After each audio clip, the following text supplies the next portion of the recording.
Washabi Ajmain nama Bapak. Insya Allah pada hari ini kita akan mengadakan kajian tematik dengan pembahasan pada hari ini sisi meraih pahala di dua kota suci di sesi yang kedua dengan pembicara kita pada hari ini adalah Ustaz Hamdi Salah Al-Basri Hafizahullah Ta'ala yang alhamdulillah telah bersama kita. Selamat datang pada para peserta kajian dan para calon jemaah umroh. Kajian terdiri dari dua sesi. Sesi pertama akan dibawakan materi oleh Ustadz dan sesi tanya jawab. Bagi yang ingin bertanya untuk Ikhwan, bisa bertanya secara langsung kepada Ustadz dengan memberi tanda raise hand. Insya Allah nanti kami akan unmute dan tafadhol untuk menanyakan langsung pada Ustadz. Dan untuk akhwat bisa menuliskan pertanyaannya di kolom chat yang tersedia di Zoom. Insya Allah nanti Ana akan bacakan pertanyaannya. Lalu selama kajian dimohon untuk mute mikrofon agar tidak mengganggu jalannya kajian. Lalu kepada para akhwat diharapkan untuk dapat mematikan kameranya. Dan untuk mempersingkat waktu, mari kita mulai kajian pada hari ini dengan Ustaz Hamdi Tafadhol. Bismillahirrahmanirrahim. Assalamualaikum warahmatullahi wabarakatuh. Innal hamdalillah nahmaduhu wa nasta'inuhu wa nastaghfiruh wa na'udzu billahi min shururi anfusina wa min sayyiati a'malina. Man yahdihillahu fala mudilla lahu wa man yudlil fala hadiya lahu. Ashhadu an la ilaha illallah wahdahu la syarika lahu wa ashhadu anna Muhammadan 'abduhu wa rasuluh sallallahu alaihi wa ala alihi wa ashabihi wa man tabi'ahum bi ihsanin ila yaumiddin, amma ba'd. Ikhwani fillah wa akhwati fiddin rahimani wa rahimakumullahu jami'an. Teman-teman sekalian yang dimuliakan Allah Subhanahu wa taala, alhamdulillah kita bersyukur kepada Allah Subhanahu wa taala yang telah memberikan kepada kita semua banyak kenikmatan sehingga pada kesempatan kali ini kita kembali bertemu bersama dalam rangka mempelajari hal-hal yang bermanfaat, ayat-ayat Al-Qur'an, hadis-hadis Nabi sallallahu alaihi wasallam terkait apa yang kita butuhkan saat kita melaksanakan ibadah umrah nanti. Teman-teman sekalian yang dimuliakan Allah Subhanahu wa taala, insyaallah pada kesempatan kali ini yang akan kita bahas bersama adalah tentang murajaah dari fikih umrah yang sudah kita pelajari bersama di pertemuan kita pada saat manasik. Jadi harapannya adalah bahwa besok ya saat kita melakukan perjalanan, kita betul-betul dalam kondisi siap secara ilmu, siap secara persiapan ketakwaan, keikhlasan, hati kita siap, dan itu adalah bekal yang terbaik. Ya, Allah Subhanahu wa taala mengatakan wa tazawwadu fa inna khairaz zadi taqwa. Berbekallah kalian, sesungguhnya sebaik-baik perbekalan adalah ketakwaan kepada Allah Subhanahu wa taala. Sehingga harapannya pada saat materi ini kita ulang lagi secara ringkas, itu bisa memantapkan keilmuan kita, bisa memantapkan hati kita, dan nanti di akhir sesi jika ada yang mau bertanya atau diskusi silahkan diajukan ya pertanyaannya. Baik teman-teman sekalian yang dimuliakan Allah Subhanahu wa taala, insya Allah ya besok sekitar jam 20.30 atau jam 21 ya, saya lupa yang tertera di itinerary, bahwa kita akan kumpul bersama di Bandara Soekarno-Hatta untuk melaksanakan ibadah umroh, take off dari Jakarta menuju Jeddah. Dan sebagaimana yang sudah kita bahas pada sesi manasik, bahwa pada saat seseorang itu mau melaksanakan umroh, ya, maka disunnahkan baginya untuk melakukan beberapa sunnah. Ya, di antaranya adalah bahwa kita disunnahkan untuk mandi sebagaimana kita mandi besar. Ya, kita disunnahkan untuk mandi sebagaimana kita mandi besar. Kemudian yang kedua, kita disunnahkan untuk memotong kuku kita, kuku tangan maupun kuku kaki. Ya, kemudian juga disunnahkan untuk mencukur bulu ketiak dan bulu kemaluan. Kemudian kita juga disunnahkan untuk memakai parfum di badan. Ya, kemudian yang kelima, menggunakan 2 helai kain berwarna putih. Ini khusus laki-laki. Ya, kemudian menggunakan sandal. Ini juga khusus laki-laki. Tayyib, sehingga ini yang kemudian harus kita persiapkan besok. Ya, jadi kapan kita melakukan sunnah-sunnah ini? Sebaiknya kita melakukan pada saat di rumah. Jadi kalau teman-teman sekalian berangkat dari rumah sekitar jam 6 sore ya, jam 6 maghrib atau jam 7 misalnya, setelah Isya yang ada di wilayah Jakarta dan sekitarnya, maka pada saat mau berangkat ke airport dalam kondisi dia sudah melaksanakan sunnah-sunnah itu semua. Seperti itu, karena ini lebih memudahkan. Sekali lagi ini lebih memudahkan. Tayyib, kemudian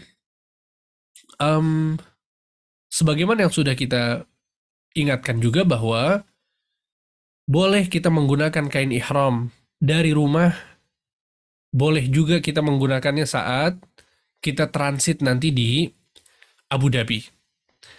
Ya, sekali lagi, bapak-bapak sekalian, silahkan dipilih yang lebih mudah.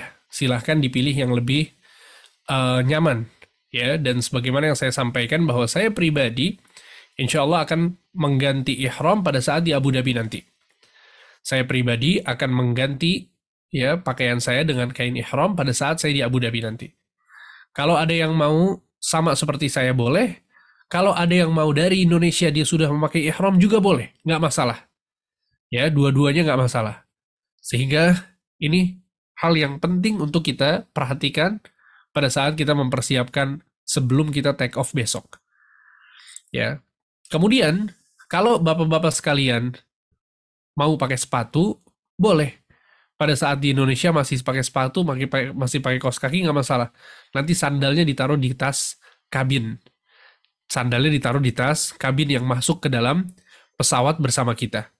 Pada saat nanti transit di Abu Dhabi, maka kita bisa ganti sepatu kita dengan sandal yang kita bawa di tas koper kabin.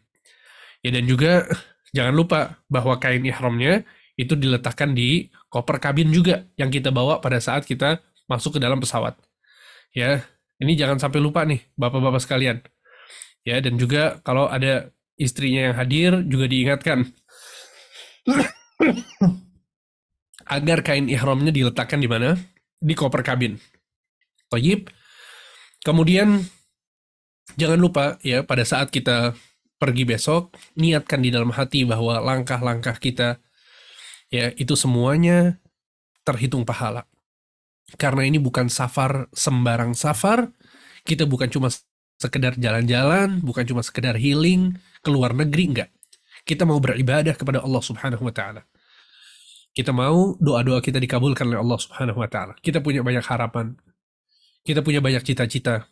Banyak urusan-urusan dalam kehidupan kita yang kita mau selesaikan, dan diantara caranya adalah kita dengan pergi umroh. Ya, sehingga kita pergi umroh, kita membawa harapan yang banyak, permintaan yang banyak. Niatkan hal tersebut di dalam hati kita pada saat kita pergi berangkat ke sana. Ya, sehingga betul-betul hati kita siap untuk beribadah, hati kita siap untuk melakukan banyak ketaatan di sana. Ya, sehingga ini sunnah-sunnah pada saat seseorang sebelum melaksanakan ihram, ya sebelum melaksanakan umroh. Ya, mandi, memotong kuku, mencukur bulu ketiak dan kemaluan, memakai parfum. Ya, tentu memakai parfum di badan, ini pada saat dia mau pakai ihram. Tapi kalau dia masih pakai baju biasa dari Indonesianya, maka disemprot parfum nggak masalah. Disemprot parfum nggak masalah. Karena yang jadi masalah adalah pada saat parfum itu disemprotkan kemana? Ke kain ihram. Ya, tapi kalau di di badan nggak masalah, dan kalau kita semprotkan di pakaian kita dari Indonesia ke Abu Dhabi itu juga nggak masalah. Tayyib. Kemudian yang kelima, menggunakan 2 helai kain berwarna putih, tentu sebagaimana yang tadi dijelaskan. Kemudian keenam, menggunakan sandal. Ya, jadi sekali lagi pada saat umroh jangan pakai sepatu, bapak-bapak sekalian, dan jangan pakai kaos kaki. Hanya pakai sandal saja. Kemudian diingat-ingat ya bahwa dimulainya umroh kita adalah pada saat kita melakukan ihram. Dan ihram adalah pada saat kita mengucapkan labbaik Allahumma umrah. Ya, pada saat kita mengucapkan labbaik Allahumma umrah berarti kita sudah masuk dalam ibadah umrah itu sendiri. Sebagaimana yang sempat saya ilustrasikan Pada saat kita sholat, kemudian kita bertakbir Allahu Akbar, berarti kita masuk ke dalam ibadah sholat. Nah, kalau di umroh, maka itu terjadi pada saat kita mengucapkan labbaik Allahumma umroh. Kemudian kita lanjutkan dengan membaca zikir ishtirat, yaitu dengan mengucapkan fa'in habasani habis famahalli atau mahilli haitsu habastani. Ya Allah, jika aku tertahan di suatu tempat, maka tempat aku menyelesaikan umroh adalah di mana aku tertahan. Baik. Kapan kita mengucapkan niat ini? Kapan kita mengucapkan talbiyah? Ya, labbaik Allahumma umrah, yaitu pada saat kita berada di mana? Persis berada di atas miqat. Dan sebagaimana yang sudah saya jelaskan juga, insya Allah nanti di atas pesawat saya akan ingatkan, biasanya pilot juga mengingatkan, dan kita pada saat naik pesawat nanti ada di screen-nya itu ada semacam peta perjalanan kita, dan di situ nanti ada penjelasan ya, di mana miqat dan di mana posisi pesawat kita. Intinya adalah kita akan berangkat bersama, sehingga saya akan mengingatkan insya Allah ta'ala. Semoga Allah mudahkan. Nah, pada saat nanti kita sudah sebentar lagi sampai miqat, ya biasanya setengah jam kurang lebih sebelum sampai miqat, itu kita mengucapkan labbaik Allahumma umrah fa'in habasani habis famahilli haitsu habastani. Dalam kondisi kita sudah siap semuanya. Dalam kondisi kita sudah siap, sudah pakai pakaian ihram untuk laki-laki, untuk wanita juga pakai pakaian yang menutup aurat. Ya, kalau wanita tentu lebih mudah, jauh lebih mudah. Nah, ketika kita sudah mengucapkan labbaik Allahumma umrah, maka berarti kita sudah masuk dalam ibadah umrah. Ya. Dan jangan kaget, ibu bapak sekalian, nanti di atas pesawat banyak orang-orang Indonesia jamaah umroh juga yang mereka tidak mengganti pakaian ihram. Tidak mengganti pakaian ihram. Ya, padahal mereka mau umroh juga. Di sini ada dua kemungkinan. Kemungkinan yang pertama adalah, dan ini husnudzon nih kita ya. Kemungkinan yang pertama adalah bahwa mereka landing di Jeddah, tapi kemudian ke Madinah dulu. Jadi trip mereka dimulai dari Madinah 3 hari, kemudian baru ke Makkah. Jadi ihramnya nanti dari Dzulhulaifah, miqat. Ya, dari Madinah. Akan tapi sebagian jamaah umroh, mereka memang ihramnya itu dari airport Jeddah. Dan ini tidak dibenarkan. Ini tidak dibenarkan karena ihram harus dilakukan dari miqat atau dari tempat yang sejajar dengan miqat. Sebagaimana dalil-dalilnya sudah kita jelaskan secara terperinci pada saat kita manasik. Ya, jadi ini yang bakal kita lakukan nanti dari perjalanan kita di Indonesia sampai kita di atas pesawat. Setelah kita mengucapkan labbaik Allahumma umrah, maka kita perbanyak talbiyah. Labbaik Allahumma labbaik, labbaik la syarika laka labbaik, innal hamda wan ni'mata laka wal mulk la syarika lak. Itu diulang-ulang terus, diulang-ulang. Nabi Shallallahu Alaihi Wasallam mengatakan, ma labba mulabbin illa busyir, tidaklah seorang memperbanyak talbiyah atau tidaklah seorang bertalbiyah kecuali dia akan dijanjikan surga oleh Allah Subhanahu Wa Taala. Bayangkan, cuma bertalbiyah kita diberikan surga oleh Allah Subhanahu Wa Taala. Ya, sehingga memperbanyak talbiyah adalah amalan yang paling afdal setelah kita melaksanakan ihram atau niat. Ya, kemudian nanti ketika kita sudah sampai di Jeddah, kita turun di Jeddah, ya, maka saya ingatkan dari sekarang, ibu bapak sekalian, mungkin di antara kita ada yang pertama kali ke luar negeri atau pertama kali umroh ya. Pada saat nanti pesawatnya turun, landing, kalau ternyata kita turun dari pesawat dengan tangga, ya, kemudian diarahkan untuk naik bus, maka naik aja busnya. Karena saya pengalaman ada jamaah-jamaah yang bingung, ya. Disuruh naik bus sama petugasnya dia nggak mau. Kenapa? Dia takut. Takut bus ini menghantarkan kemana gitu ya. Jadi kalau bus itu masih ada di tempat parkir pesawat, berarti kita mau diarahkan ke tempat imigrasi. Naik aja. Ya, karena nanti penumpang pesawat itu ada banyak ya, ada 300-an. Sehingga khawatirnya kita nggak bisa berbarengan semuanya gitu ya. Karena busnya juga terbatas. Biasanya sebagian naik bus yang pertama, kemudian bus yang berikutnya datang lagi, naiknya bus yang... Jangan bingung. Langsung aja naik busnya, kemudian sambil diikuti ya orang-orang, arahan dari petugas, sampai kemudian imigrasi untuk dicek paspor kita. Ya, seperti itu. Intinya kita semua turun, nanti kita sampai ke conveyor, ya tempat koper-koper itu turun. Nah, di situ nanti kita berkumpul, ya semoga kita bisa ketemu sebelumnya ya, pada saat turun pesawat sudah bareng-bareng, itu yang paling ideal. Tapi paling tidak, pahitnya, kondisi terburuknya adalah kita ketemunya pada saat di conveyor. Nah, di conveyor nanti, saya tentu akan menghubungi tim Nakhla yang ada di bandara, sehingga nanti ibu bapak sekalian saya arahkan untuk keluar. Ya, keluar dari bandara, kemudian bertemu dengan tim kami yang ada di airport. Di situ nanti diarahkan untuk istirahat terlebih dahulu, ya di ruang tunggu, atau langsung ke bus, nanti semuanya diakomodir insya Allah oleh tim kami. Bagaimana dengan koper-koper? Koper-koper biar saya yang handle. Nanti saya minta tolong porter untuk diangkut di troli. Kalau semuanya sudah sempurna, sudah ada, baru kemudian saya keluar dengan koper-koper tersebut. Nanti tim kami yang akan mengurus koper untuk masuk ke dalam bagasi bus. Kita naik ke bus, koper-koper semua masuk ke bus, baru kemudian kita bertolak menuju Mekah. Nah, sebelum ke Mekah, insya Allah nanti kita makan siang dulu, ya, karena kita landing itu jam 11:30. Jadi kita makan siang dulu di Jeddah. Setelah makan siang, baru kemudian kita lanjut ke Mekah. Ya, nah di Mekah, semoga Allah mudahkan. Kita check in terlebih dahulu. Ya, saya kasih waktu nanti untuk beristirahat sebentar. Kemudian nanti akan kita tentukan kalau sudah masuk waktu makan malam, tentu makan malam dulu. Ya, baru kemudian kita lanjut ke Masjidil Haram untuk melaksanakan umrah. Tayyib. Nanti insya Allah akan disediakan receiver. Ya, jadi ibu bapak sekalian semuanya pakai headset. Ya, kemudian saya pakai headset dan juga ada alat untuk bicara. Pada saat saya bicara, semua ibu bapak sekalian bisa mendengar saya. Nah, di situ kemudian kita melaksanakan umrah. Kita masuk ke Masjidil Haram, kita melihat Ka'bah, kemudian kita mengucapkan apa?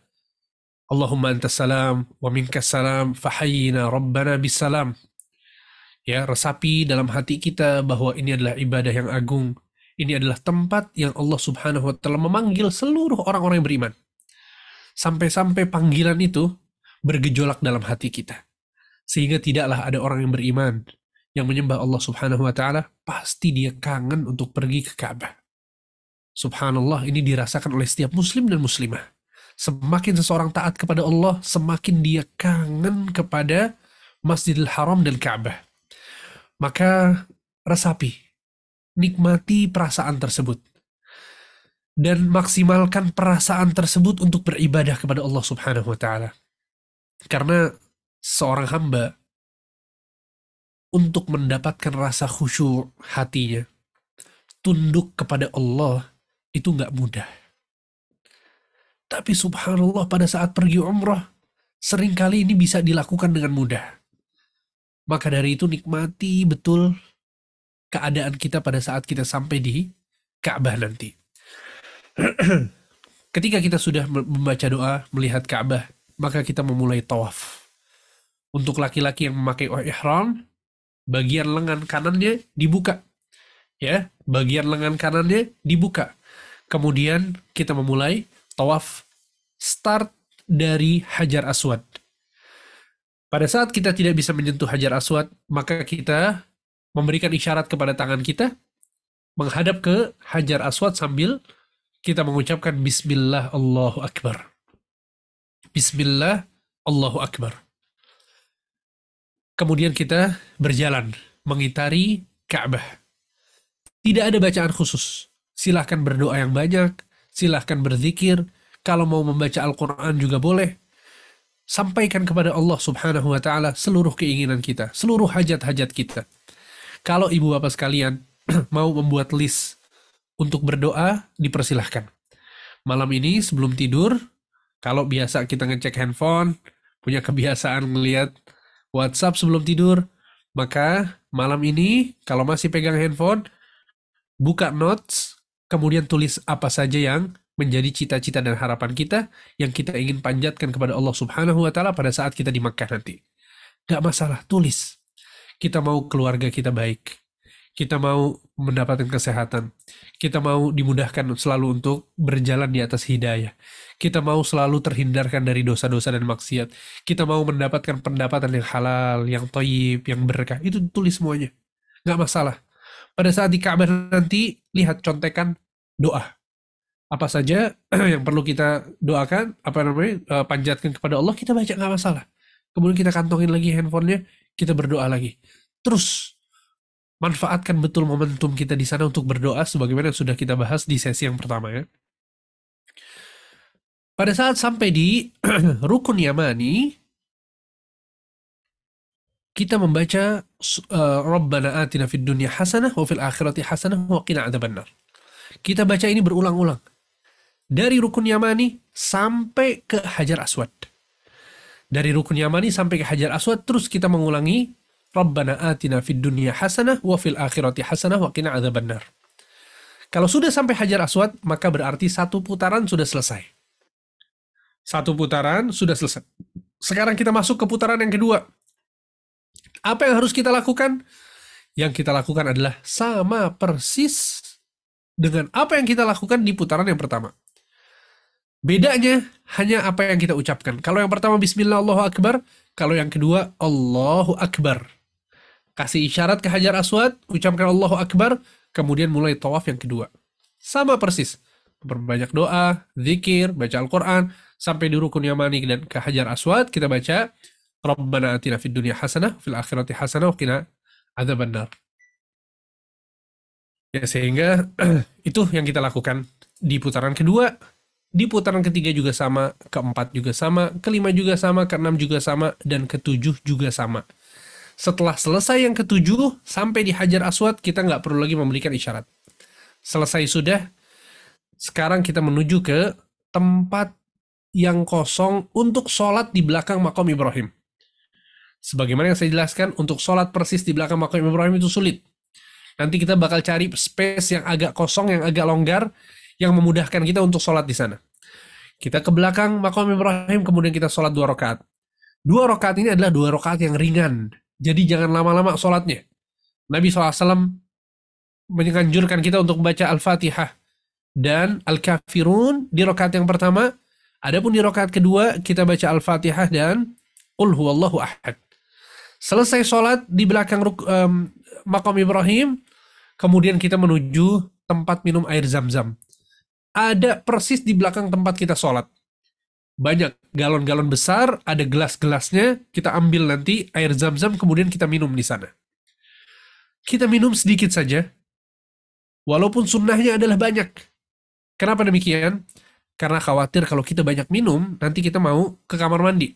Dan posisinya kamar mandi adalah, posisi kamar mandi itu jauh ya dari tempat kita sa'i atau kita tawaf, sehingga agar memudahkan kita maka minumnya sedikit aja, nggak masalah, sambil kemudian dikucurkan ke atas kepala kita dan kita usapkan di wajah kita. Untuk akhwat, silahkan ambil airnya kemudian usapkan di wajah saja. Baik ya, sehingga itu yang kita lakukan. Setelah tawaf, kita sholat 2 rakaat di belakang Maqam Ibrahim, kemudian kita minum air Zam-Zam. Tayyib. Setelah itu baru kita masuk ke ibadah sa'i. Ya, kita pergi ke Safa untuk memulai tawaf. Di perjalanan menuju Safa, sebentar lagi akan sampai, kita baca firman Allah Subhanahu wa taala, "Inna Safa wal Marwata min sya'airillah, faman hajjal baita aw i'tamara fala junaha 'alaihi ay yatawafa bihima, wa man tatawwa'a khairan fa innallaha syakirun 'alim." Itu yang kita baca. Setelah kita membaca itu, kita sampai di Safa. Nanti di Bukit Safa, kita akan menghadap kiblat. Kita akan menghadap kiblat dan mengangkat kedua tangan kita sambil berdoa sesuai dengan apa yang dianjurkan dan diajarkan oleh Nabi Shallallahu Alaihi Wasallam. Dan sebagaimana yang saya sebutkan, bahwa ini adalah doa yang penting untuk kita hafal. Saya berharap semoga teman-teman sekalian sudah hafal doanya, ya. Allahu akbar, Allahu akbar, Allahu akbar. La ilaha illallah wahdahu la syarikalah, lahul mulku wa lahul hamdu wa huwa ala kulli syai'in qadir. Dalam riwayat lain, yuhyi wa yumitu wa huwa ala kulli syai'in qadir. Dua-duanya boleh dibaca. La ilaha illallah wahdah, anjaza wa'dah, wa nasara 'abdah, wa hazamal ahzaba wahdah. Baca zikir tersebut, kemudian kita berdoa. Ya Allah, berikan kepadaku hidayah. Ya Allah, mudahkan aku untuk melaksanakan sholat 5 waktu. Ya Allah, jauhkan dariku dosa-dosa dan maksiat. Terserah. Doa-doa yang kita ingin panjatkan, silahkan dipanjatkan setelah kita baca zikir tersebut. Selesai berdoa, kita baca zikir untuk yang kedua kalinya. Allahu akbar, Allahu akbar, Allahu akbar. La ilaha illallah wahdahu la syarikalah, lahul mulku wa lahul hamdu, yuhyi wa yumitu wa huwa ala kulli syai'in qadir. La ilaha illallah wahdah, anjaza wa'dah, wa nasara 'abdah, wa hazamal ahzaba wahdah. Selesai membaca zikir yang kedua, kita berdoa lagi untuk yang kedua kalinya. Setelah berdoa, kita baca zikir untuk yang ketiga kalinya. Allahu akbar, Allahu akbar, Allahu akbar. La ilaha illallah wahdahu la syarikalah, lahul mulku wa lahul hamdu, yuhyi wa yumitu wa huwa ala kulli syai'in qadir. La ilaha illallah wahdah, anjaza wa'dah, wa nasara 'abdah, wa hazamal ahzaba wahdah. Zikirnya 3 kali, doanya di sela-sela zikir tersebut 2 kali. Ya, baru kemudian kita memulai sa'i dari Safa menuju Marwah. Kita berjalan seperti biasa, ya, bareng-bareng. Tentu tadi pada saat tawaf kita buka ihram kita, ya. Kalau sudah selesai tawaf kita tutup. Jadi saat sholat di belakang makam Ibrahim sudah ditutup lagi. Sa'i juga sudah ditutup. Kita berjalan sa'i sampai di lampu berwarna hijau, kita lari. Ya, kemudian kalau lampu hijaunya sudah habis, kita berjalan lagi. Berjalan lagi sampai di Marwah, nanti kita naik ke atas Marwah. Di Marwah, apa yang kita lakukan? Sama persis apa yang kita lakukan di Safa. Membaca zikirnya 3 kali, di sela-selanya kita berdoa sebanyak 2 kali. Kalau sudah selesai, maka dari Marwah kita menuju Safa. Dengan cara yang sama persis. Berjalan, lampu hijau. Lari, selesai lampu hijau, berjalan lagi. Naik lagi ke Bukit Safa, melakukan apa yang sudah kita lakukan. Sama persis. Menghadap kiblat, mengangkat tangan, berdoa dengan apa yang tadi kita sebutkan. Safa ke Marwah, Marwah ke Safa, Safa ke Marwah, Marwah ke Safa, sampai 7 kali. Sehingga kita mulai dari Safa, dan kita berakhir nanti pada saat kita sudah di Marwah. Ya, karena Safa Marwah 1, Marwah Safa 2, Safa Marwah 3, Marwah Safa 4, Safa Marwah 5, Marwah Safa 6, Safa Marwah 7. Jadi yang ketujuh adalah dari Safa ke Marwah. Selesai kita di Marwah. Kalau sudah selesai di Marwah, alhamdulillah tinggal 1 amalan lagi. Apa itu? Amalan yang disebut dengan tahallul. Bagaimana kita melaksanakannya? Nanti dari Marwah, kita sama-sama pergi ke arah hotel kita. Nanti di dekat hotel kita, di Le Méridien, itu ada salon di sana, tukang cukur. Ya, sampai di sana, akhwat mau ke kamar duluan boleh. Ya, karena mereka nanti cukur rambutnya di kamar. Ikhwan, ke tukang cukur terlebih dahulu. Kalau suami istri, istrinya mau ngantar dulu, suaminya untuk cukur boleh. Ya. Kita cukur di sana, yang terbaik adalah kita habiskan rambut kita, karena didoakan rahmat 3 kali oleh Nabi SAW. Kalau mau dipendekkan juga boleh. Ya, didoakan rahmat 1 kali. Dan kalau hanya dipendekkan, maka dia harus mencukur seluruh bagian rambutnya. Walaupun cuma sedikit. Ya, karena sebagian orang hanya mencukur bagian depannya saja sedikit gitu ya. Maka yang benar adalah bahwa seluruhnya dicukur walaupun hanya sedikit, gak masalah. Tapi yang terbaik, sebagaimana yang sudah kita bahas, adalah mencukur habis seluruh rambut kita. Ya, untuk akhwat hanya cukup mengambil bagian ujung rambutnya, diambil seperti itu, kemudian dipotong sekitar 1 ruas jari. Ya, sekitar 1 ruas jari itu dicukur, dipotong. Ya, makanya saya ingatkan juga ibu-ibu sekalian, silakan bawa gunting ya. Gunting kecil aja, dibawa dan dimasukkan ke bagasi ya. Jangan dimasukkan ke kabin ya. Kalau kabin khawatir nanti nggak bisa masuk ke pesawat. Dengan apa yang kita lakukan ini selesailah ibadah umroh yang kita rencanakan untuk melaksanakannya besok. Ya sehingga harapan saya adalah Bapak Ibu sekalian silahkan diulang-ulang lagi ya bacaan-bacaannya, kemudian sambil melihat buku yang sudah kita bagikan dibaca satu persatu. Kemudian kalau mau lihat-lihat di YouTube silahkan ya cari tata cara umroh misalnya sambil lihat kondisinya di sana seperti apa ya supaya kita bisa lebih mantap persiapan kita sebelum kita berangkat. Ya, kurang lebih itu yang ingin saya sampaikan pada kesempatan kali ini sebagai bentuk pemantapan manasik. Ya, karena biasanya kalau kita tripnya ke Madinah dulu, itu saya biasanya mengadakan kajian pemantapan manasik 1 hari sebelum kita umroh. Ya, tapi karena kita perginya sekarang langsung ke Makkah, maka ini pemantapan manasiknya kita lakukan pada saat ini. Baik, semoga apa yang disampaikan jelas dan bermanfaat bagi kita semua sebagai bentuk persiapan untuk kita pergi besok. Wassallallahu ala nabiyina Muhammad wa ala alihi wa sahbihi ajma'in. Kalau ada yang mau bertanya dari Bapak Ibu sekalian, saya persilahkan ya. Dan di sini ada Pak Asep juga, kemudian ada Akhzaki juga. Nanti kalau ada yang mau bertanya tentang masalah teknis juga silahkan ya. Tafadhol akhi Reza, barakallahu fikum. Barakallahu Ustaz, jazakallah khair. Mungkin bagi ada yang ingin bertanya, Tafadhol untuk Reza. Kalau ini sudah ada Ustaz, pada Bapak Adi Cahyo, Tafadhol.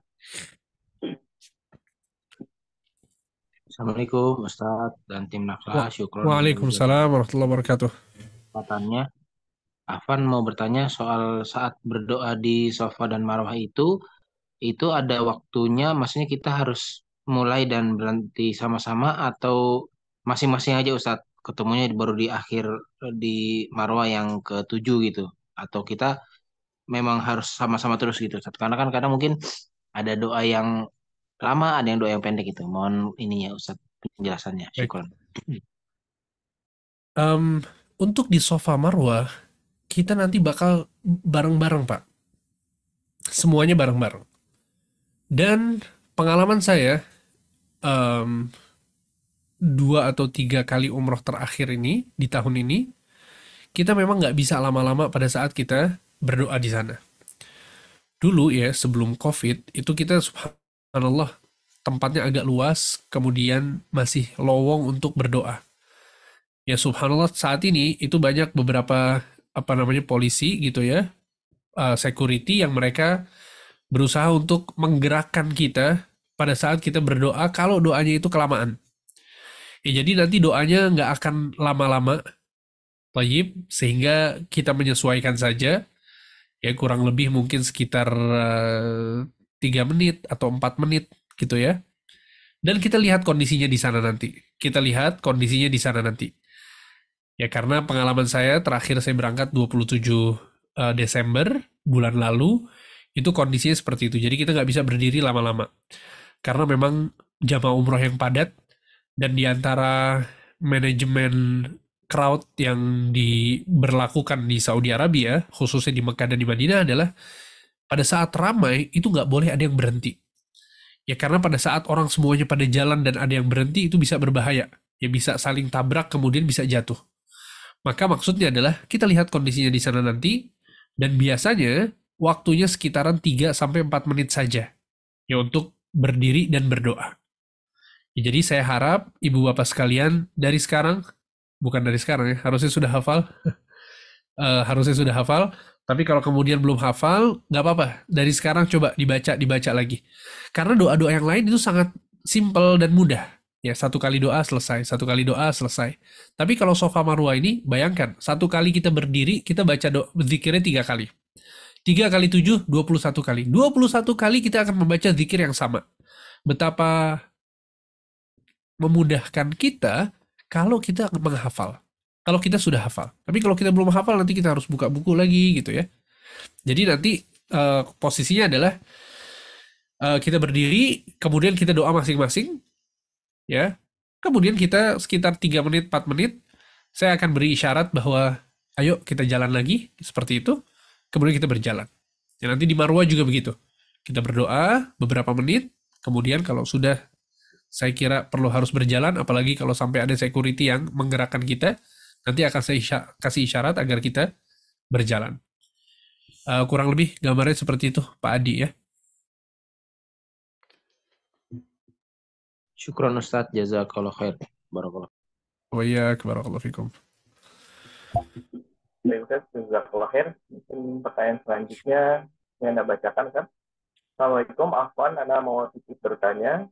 Pertanyaan pertama, jika saat tawaf batal, apakah wudhunya harus sempurna dengan air mengalir atau boleh hanya dengan botol spray? Lalu yang kedua, dan jika batal lalu berwudhu berat, nanti langsung pisah rombongan ya Ustaz? Syukron. Baik. Usahakan dalam kondisi berwudu. Ya, usahakan dalam kondisi berwudu pada saat kita tawaf sampai selesai. Jadi jangan dipikirin kita bakal batal. Takutnya batal beneran ya. Jadi pokoknya nanti ibu bapak sekalian, kita sebelum tawaf, sebelum ke Masjidil Haram, itu kita di hotel, kita ke kamar mandi dulu. Kamar mandi, bersih-bersih, selesaikan hajat semuanya. Jangan banyak-banyak minum. Ya. Kemudian kita pergi ke Masjidil Haram dan melaksanakan tawaf. Insya Allah nggak ada yang batal. Kita berdoa kepada Allah, semoga Allah mudahkan, dilancarkan semuanya, dan tidak ada yang batal. Ya, karena kalau kita pikirin batal, nanti akhirnya batal beneran ya. Insya Allah nggak batal. Selesai tawaf, sholat 2 rakaat, kalau kemudian batal nggak masalah. Ya, seperti itu. Dan kalau ternyata qadarallahu ma syafa'al, dia harus ke kamar mandi, insya Allah nanti diantar sama guide kita. Ya, kita ada Ustadz Imaduddin, beliau guide kita, yang akan menemani kita selama kita di sana. Kalau ada yang butuh kemana, nanti bisa diantar sama beliau. Ya, tapi semoga Allah mudahkan agar tidak batal. Seperti itu ya, wallahu alam. Baik Ustaz, jazakallah khair. Pertanyaan selanjutnya, Assalamualaikum Ustaz, izin bertanya, di hari Jumat, adakah acara wajib tertentu atau diberikan waktu bebas? Terima kasih banyak Ustaz. Syukran. Baik. Insya Allah di hari Jumat, kita kosong waktunya ya. Artinya kosong adalah free time. Jadi nanti yang bakal dihimbau adalah agar kita bersiap-siap untuk melaksanakan sholat Jumat. Ya, karena sholat Jumat di Masjidil Haram itu harus lebih awal datangnya, agar kita bisa dapat tempat yang nyaman gitu ya di dalam, kemudian ada yang ada di karpetnya gitu ya. Sekitar jam 9-an itu kita harus sudah posisinya sudah pergi untuk ke Masjidil Haram. Jadi untuk hari Jumat insya Allah free. Jadi fokus kita untuk beribadah, untuk sholat di Masjidil Haram, sholat Jumat, dan tentu melakukan amalan-amalan yang lainnya. Nanti akan kita bahas bersama ya pada saat kita sudah sampai. Saya arahkan insya Allah semuanya, apa saja sunnah yang kita lakukan, ngapain aja kita pada saat di sana ya. Insya Allah nanti akan kita arahkan. Kurang lebih seperti itu ya. Ustaz, pertanyaan selanjutnya, Assalamualaikum Ustaz, Afwan, sebelum tawaf, apakah harus berwudu sesaat sebelum tawaf mulai? Tidak. Yang penting kita kondisinya belum batal wudhu. Ya. Saya nggak tahu maksudnya. Kalau maksudnya adalah pada saat mau tawaf wudhu lagi, maka itu nggak perlu. Kita cukup wudhu nanti di hotel. Ya, kita wudhu di hotel sudah. Cukup ya. Sama kayak kita mau sholat. Kurang lebih seperti itu ya. Wallahu a'lam. Ustaz, Assalamualaikum. Ustaz, Afwan mau bertanya, tahallul untuk akhwat itu seperti bagaimana caranya, Ustaz? Sebagaimana yang saya sebutkan tadi, tahallul bagi akhwat adalah diambil rambutnya bagian ujung, ya ujungnya dipegang seperti itu, kemudian dipotong ujungnya sepanjang 1 ruas jari. Ya, jari kita nih ada garis-garis. Garis yang pertama paling atas ini, batasan yang kita potong. Ya kurang lebih berapa senti nih? 2 senti mungkin? Ya, 1 senti atau 2 senti mungkin ini. Kurang lebih seperti itu. Cukup. Ya, cara tahallulnya akhwat seperti itu. Dan itu dilakukan di mana? Di hotel, bukan di Marwah. Bukan di tempat sa'i. Karena khawatir rambutnya dilihat oleh banyak orang. Dan tentu aurat nggak boleh dilihat oleh siapapun. Kecuali oleh yang mahramnya atau suaminya. Seperti itu ya. Wallahu a'lam. Baik Ustaz, jazakallah khair. Pertanyaan selanjutnya, ini kebetulan di hari Rabu pagi saya ada kewajiban kuliah Ustaz yang harus dipenuhi. Jadi ada kemungkinan pagi dianjurkan saya tetap di hotel. Ini pertanyaannya mungkin apakah diperbolehkan atau bagaimana Ustaz? Hari Rabu. Iya Ustaz, ini pertanyaan seperti itu. Kita hari Rabu itu kita umroh hari Selasa ya. Hari Selasa sore itu kita umroh atau Selasa ba'da maghrib atau ba'da isya, nanti kita lihat kondisinya. Rabu insya Allah bisa ya. Rabu insya Allah bisa. Dan Rabu, oh iya Rabu itu adalah jadwal untuk ke Taif bagi yang apa namanya mau ikut tambahan trip ke Taif. Yaitu dilakukan di hari Rabunya. Kemudian hari Kamisnya kita city tour Makkah. Di hari Jumatnya kosong. Fokus kita beribadah, tidak ada program dan kegiatan apapun. Ya jadi wallahu alam itu maksudnya jam berapa ya? Apakah subuh misalnya? Intinya adalah jadwalnya kurang lebih seperti itu. Ya silahkan nanti disesuaikan ya. Dan kita nggak ada jadwal yang wajib sebetulnya. Akan tapi tentu yang mau tambahan ke Taif itu sudah diakomodir juga ya sama teman-teman staff. Dan itu insya Allah di hari Rabunya ya kurang lebih seperti itu wallahu alam. Ya, Ustaz, ini pertanyaan selanjutnya. Bismillah, afwan Ustaz, bagaimana mungkin di sini pertanyaan apabila suhu di sana dingin, apakah perlu bawa jaket Ustaz? Di Mekah panas Pak Bu. Sebentar saya lihat ya. Di Mekah 26 derajat sekarang. Saat ini 26 derajat. Jakarta sekarang 27. Di Mekah 26. Kemudian besok antara 17 sampai 27. Lusa antara 16 sampai 26, Rabunya 15 sampai 26, Kamisnya 14 sampai 24, Jumatnya agak dingin, 11 sampai 22 ya. Tapi saya rasa wallahualam nggak masalah ya, bawa jaket aja nggak apa-apa, apalagi yang mau ke Taif ya karena Taif itu cukup dingin ya. Taif cukup dingin. Ya jadi Taif hari ini 19, padahal di sana masih jam berapa? Masih jam 4-an ya. Kemudian besok lusa hari Rabunya itu 11 sampai 21. 21 derajat yang paling panas. Ya, jadi silakan bawa jaket aja nggak apa-apa. Ibu bapak sekalian, silakan bawa jaket. Tapi subhanallah saya pikir bakal nggak panas, bakal nggak dingin ya karena saat saya akhir Desember itu nggak dingin.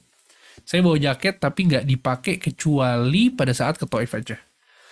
Ya bahkan di Madinah pun cukup dingin sebetulnya di Madinah kalau subuh, tapi saya nggak pakai jaket. Dinginnya dingin nyaman ya. Tapi ternyata ini di Madinah juga agak dingin nih. Hari Jumat, hari Sabtunya pada saat kita ke Madinah nanti 7 sampai 20, Minggunya 6 sampai 21, Seninnya 8 sampai 21, Selasanya 8 sampai 21. 8 paling rendahnya. Paling rendah itu biasanya jam 1 malam, jam 2 malam ya. Subuh itu biasanya sudah 11, 12, biasanya seperti itu. Ustaz, mungkin buat siap-siap bawa aja mungkin Ustaz ya. Bawa. Silakan bawa jaket. Silakan bawa jaket. Dan ini lagi apabila ada yang ingin bertanya langsung kepada Ustaz, tafadhol untuk raise hand. Ini di chat kayaknya ada yang masuk juga nih. Oh, di antum Ustaz ya. Karena di Ana sudah tidak ada. Oh, ini di Ana. Toib. Ya. Baik. Bismillah, Afwan, Anda mau bertanya Ustadz, saat tawaf dari Hajar Aswad, saat berdoa, apakah angkat tangan atau tidak? Syekh Ibn Utsaimin rahimahullah, beliau menjelaskan bahwa kita tidak perlu angkat tangan kecuali pada saat di Safa dan Marwah saja. Kenapa demikian? Karena Jabir bin Abdullah, ya seorang sahabat yang menjelaskan tentang sifat Nabi SAW berhaji dan umrah, beliau menjelaskan bahwa Nabi SAW angkat tangannya pada saat di Safa dan Marwah. Di tempat-tempat yang lain beliau nggak angkat tangan. Ya, sehingga nggak perlu angkat tangan. Tapi berdoa, ya sambil berdoa sambil tawaf. Ya sambil berdoa sambil tawaf. Ya seperti itu. Kemudian, Assalamualaikum Ustaz, Afwan mau bertanya tahallul untuk akhwat itu seperti apa caranya, sudah saya sebutkan tadi. Assalamualaikum Ustaz, Assalamualaikum warahmatullahi wabarakatuh. Afwan, jika pas tahallul bagi yang ikhwan tidak mau digundul tapi harus dipotong seluruh rambutnya, bagaimana dengan akhwat? Apakah satu ruas jari itu keseluruhan rambut atau sebagian rambut saja? Satu ruas jari itu diambil dari ujung rambutnya. Ya, kalau perempuan model rambutnya bagian depannya pendek-pendek terus makin panjang, nggak masalah. Yang penting ujungnya diambil kemudian dipotong. Seperti itu. Ya, perempuan itu lebih ringan tahallulnya kata para ulama. Tidak sama seperti laki-laki. Ya, tahallul perempuan itu lebih ringan. Jadi diambil ujung rambutnya, nanti dipotong satu ruas jari. Ya, seperti itu. Kebetulan di hari Rabu pagi, ya, Thayyib itu bisa disesuaikan sebagaimana tadi disebutkan. Bismillahirrahmanirrahim. Assalamualaikum warahmatullahi wabarakatuh. Ustaz Hamdi mau tanya, hampir setiap sehabis sholat fardu di Masjidil Haram atau Masjid Nabawi ada sholat jenazah. Untuk sholat rawatib sebaiknya dilakukan sebelum sholat jenazah atau setelah sholat jenazah. Setelah sholat jenazah dulu. Karena nggak akan keburu kalau kita sholat rawatib dulu baru sholat jenazah. Silahkan sholat jenazah dulu baru kemudian sholat rawatib. Dan ini juga perlu saya mention ya bahwa ada lanjutannya. Lalu bagaimana doa untuk mayit setelah takbir ketiga? Jika tidak mendengar jenazah yang akan disolatkan itu perempuan atau laki-laki? Mumtaz, ya pertanyaan yang bagus. Pertama, ibu bapak sekalian, silahkan dipelajari tata cara sholat jenazah. Sholat jenazah itu ada 4 takbir. Takbir yang pertama, Allahu Akbar, kita baca Al-Fatihah. Tanpa doa istiftah. A'udzubillahiminasyaitonirrajim, Bismillahirrahmanirrahim, Al-Fatihah. Takbir lagi yang kedua, Allahu Akbar, kita baca sholawat. Allahumma salli ala Muhammad wa ala ali Muhammad. Kama sallaita ala Ibrahim, dan seterusnya. Sebagaimana kita sholawat pada saat kita sholat. Kemudian takbir yang ketiga, Allahu Akbar, ya kita membaca doa untuk mayit. Kalau mayit laki-laki, Allahumma ghfir lahu warhamhu wa'afihi wa'fu anhu. Kalau mayitnya perempuan, Allahumma ghfir laha warhamha wa'afiha wa'fu anha, dan seterusnya. Kalau kita nggak tahu ini laki-laki atau perempuan, karena pada saat sebelum sholat jenazah itu biasa diumumkan. As-salatu 'alal mayyiti rahimakumullah. Kalau al-mayyiti berarti mayitnya laki-laki. Kalau al-mayyitati berarti mayitnya itu perempuan. Kalau kita nggak tahu laki atau perempuan, silahkan dibaca pakai Allahumma ghfir lahu, boleh, Allahumma ghfir laha, boleh. Dua-duanya boleh. Kenapa para ulama mengatakan Allahumma ghfir lahu? Hu itu kata ganti untuk mudzakkar. Mudzakkar itu kata yang bersifat laki-laki. Dan kata-kata mayit itu juga laki-laki. Ya, walaupun jadi hu-nya itu kembali kepada mayit. Ya, karena mayit itu lebih umum daripada laki-laki atau perempuan. Ya, sehingga para ulama mengatakan boleh hu, boleh ha. Dua-duanya nggak masalah. Yang penting doanya benar. Seperti itu. Ya, jadi tolong kalau bisa dihafal ya doanya ya. Kalau nggak bisa dihafal, nggak hafal Ustadz, gimana? Maka silahkan ucapkan Allahumma ghfir lahu warhamhu, Allahumma ghfir lahu warhamhu. Diulang-ulang nggak masalah. Ya, intinya adalah doa untuk mayit. Kemudian takbir yang keempat, Allahu Akbar, baru salam. Jadi ada 4 takbir. Dan itu insya Allah kita bakal melakukannya setiap sholat 5 waktu ya.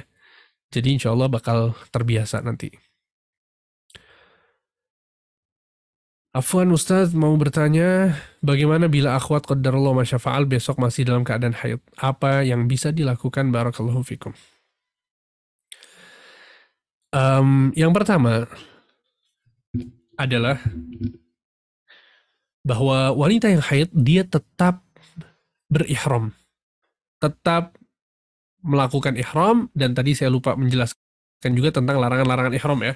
Ini sudah kita bahas bahwa pada saat kita mengucapkan ihram di situ berlaku larangan-larangan ihram. Nggak boleh pakai minyak wangi, nggak boleh akad nikah, suami istri nggak boleh melakukan hal-hal yang mengundang syahwat. Laki-laki nggak boleh pakai pakaian yang berjahit. Perempuan nggak boleh pakai niqab, nggak boleh pakai sarung tangan, laki-laki nggak boleh pakai kaos kaki, nggak boleh pakai sepatu. Ya larangan-larangan itu harus dijaga. Nah, pada saat wanita haid mau umroh, maka dia umroh seperti biasa. Dia ihram seperti biasa.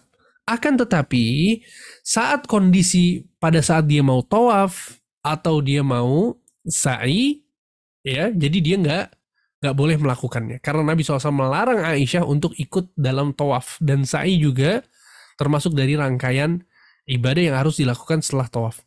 Jadi kalau ternyata besok masih belum bersih, ada wanita yang haid kondisi belum bersih besok, ya, sampai di hotel, dia tetap di hotel dan tidak ikut bersama kita tawaf dan sa'i, ya, sehingga tunggu di hotel sampai kapan Ustadz? Sampai bersih.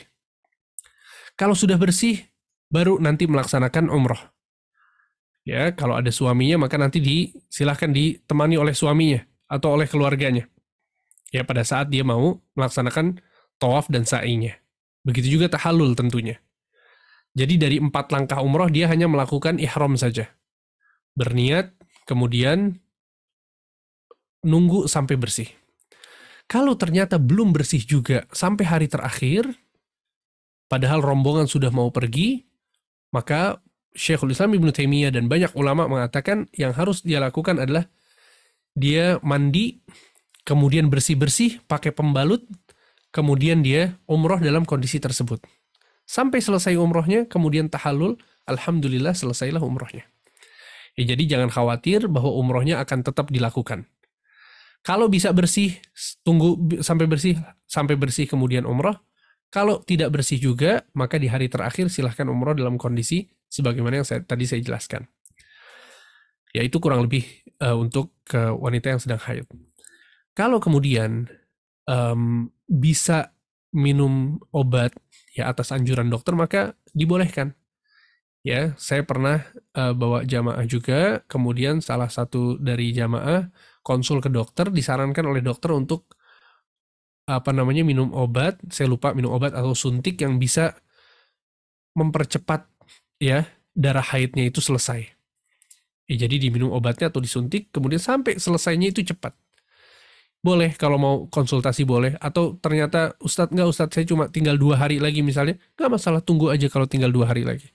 Ya, bagus kalau kemudian besok sudah selesai, sehingga lusa pada saat di hari Selasa sore itu sudah bersih, jadi bisa langsung ikut umroh bersama. Ya, kurang lebih seperti itu, wallahu a'lam.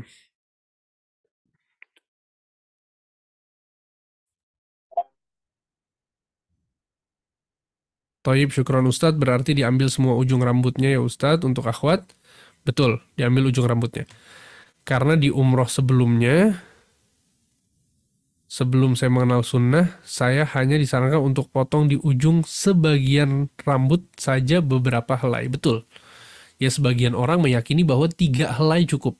Ambil 3 biji kemudian potong. Maka yang sunnah adalah, sebagaimana yang dijelaskan oleh para ulama, seluruhnya diambil kemudian ujungnya dipotong. 1 ruas jari. Seperti itu. Bismillah, Afwan Ustadz izin bertanya, setelah baca Rabbana atina fid dunya hasanah dan seterusnya, apakah ada dalilnya bacaan tersebut dilanjutkan dengan bacaan wa adkhilna jannata ma'al abrar ya azizu ya ghafur ya rabbal alamin? Sebab Anda pernah lihat ada ustadz sunnah yang membaca demikian saat tawaf. Wallahu a'lam. Ya, sepanjang yang saya ketahui dari hadis Jabir, hadis yang menjelaskan tentang tata cara umrah Nabi Shallallahu Alaihi Wasallam adalah membaca Rabbana atina fid dunya hasanah wa fil akhirati hasanah wa qina adzabannar, sampai situ. Dan ini sifatnya adalah sunnah. Jadi bukan berarti kita harus berdoa hanya dengan doa ini saja, tidak. Jadi kalau kita melihat ada ustadz misalnya baca doa yang lain, nggak masalah, itu dibolehkan. Ya. Atau baca doa-doa yang tadi disebut ya, wa adkhilna jannataka ma'al abrar ya azizu ya ghafur ya rabbal alamin. Ini doa bagus. Ya Allah, masukkanlah aku ke dalam surga bersama orang-orang baik. Wahai Allah yang maha perkasa, wahai Allah yang maha pengampun dosa, Engkau adalah Tuhan alam semesta. Ini bagus. Gak apa-apa, boleh. Ya, karena Rabbana atina fid dunya hasanah wa fil akhirati hasanah wa qina adzabannar, ini hukumnya sunnah. Kalau mau ditambah dengan doa-doa yang lain, atau dia nggak baca doa tersebut, diam saja tetap sah tawafnya. Atau dia baca doa yang lain juga sah sholat tawafnya. Sehingga itu adalah hukumnya sunnah. Kalau baca yang lain pun insya Allah nggak masalah. Seperti itu ya. Wallahu alam. Ada lagi yang mau bertanya? Fadlo, mungkin bagi yang ingin bertanya langsung bisa raise hand. Baik. Oh, ada Ustaz. Di Oh, Juna, ada ya. Fadlo, Pak di Juna. Silakan Pak Adi ya. Assalamualaikum warahmatullahi wabarakatuh. Afan, kalau suaranya agak kurang jelas karena masih di mobil. Mau tanya Ustadz, untuk sa'i tadi Anda pernah dengar dan tonton juga di YouTube, ada doa pada saat berlari di lampu hijau, itu bagaimana Ustadz ya? Jazakallahu khair. Iya. Assalamualaikum. Barakallahu fikum. Betul ya. Saya lupa menyampaikan malah. Dan ini sudah saya sampaikan pada saat di manasik ya. Bahwa pada saat lampu hijau itu kita disunahkan untuk baca Rabbighfir warham innaka antal a'azzul akram. Doa ini dibaca oleh Abdullah bin Mas'ud radhiyallahu anhu ardah. Ya, jadi jazakallah khair atas pertanyaannya. Jadi memang kita disunahkan untuk membaca doa tersebut. Rabbighfir warham innaka antal a'azzul akram pada saat di lampu hijau. Kalau wanita cukup berjalan saja sambil baca doa tersebut. Kalau laki-laki sambil lari sambil membaca doa tersebut. Ya, kurang lebih seperti itu, wallahu a'lam.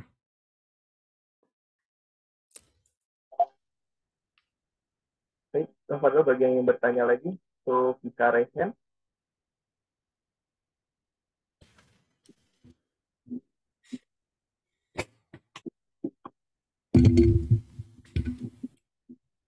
Baik, mungkin cukup Akhir Reza. Oh, bentar. Baik, sebelum kita menutup kajian ini, sebelumnya Anda ingin terima kasih jazakallah khair Ustaz atas ilmunya yang bermanfaat ini, dan kepada para peserta kajian dan calon jemaah umroh Nahlatur, terima kasih, jazakumullah khairan. Fi amanillah, semoga amal ibadah umroh kita nanti diterima oleh Allah Azza wa Jalla, dan tafadhol Ustaz untuk penutupnya. Baik, Ibu Bapak sekalian yang dimuliakan Allah Subhanahu wa taala, sampai ketemu besok. Insyaallah besok malam Ba'da Isya ya. Kita ketemu di Bandara Soekarno-Hatta. Dan sekali lagi persiapan yang terbaik adalah persiapan hati kita, persiapan ketakwaan, ya, persiapan untuk khusyuk dalam beribadah, itu yang paling penting. Ya, sehingga saya berikan kabar gembira bahwa alhamdulillah seluruh fasilitas dan akomodasi sudah diakomodir dengan baik. Ya, jadi persiapan di Saudi Arabia pun sudah rampung, alhamdulillah, dari mulai hotel, kemudian bus dan lain sebagainya, itu semua sudah selesai. Jadi yang sekarang kita harus fokuskan adalah bagaimana kita beribadah kepada Allah, hati kita yang khusyuk, yang tunduk, yang fokus ya dalam melaksanakan ibadah. Karena yang menjadi inti dari ibadah kita adalah besok lusa pada saat kita melaksanakan umroh. Selesai setelah itu amalan-amalan sunnah yang lainnya. Ya, tapi amalan-amalan yang lain yang banyak pahalanya juga, tapi yang intinya adalah pada saat kita melaksanakan umroh. Barakallahu fikum, mungkin itu aja dari saya. Insyaallah nanti kita lanjut di grup ya, kalau ada yang mau bertanya, diskusi dan lain sebagainya. Barakallahu fikum, wa sallallahu ala nabiyina Muhammad wa ala alihi wa sahbihi ajma'in.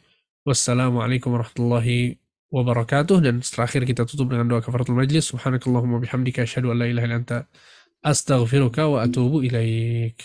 Terima kasih banyak semuanya. Jazakallah ya Rasul.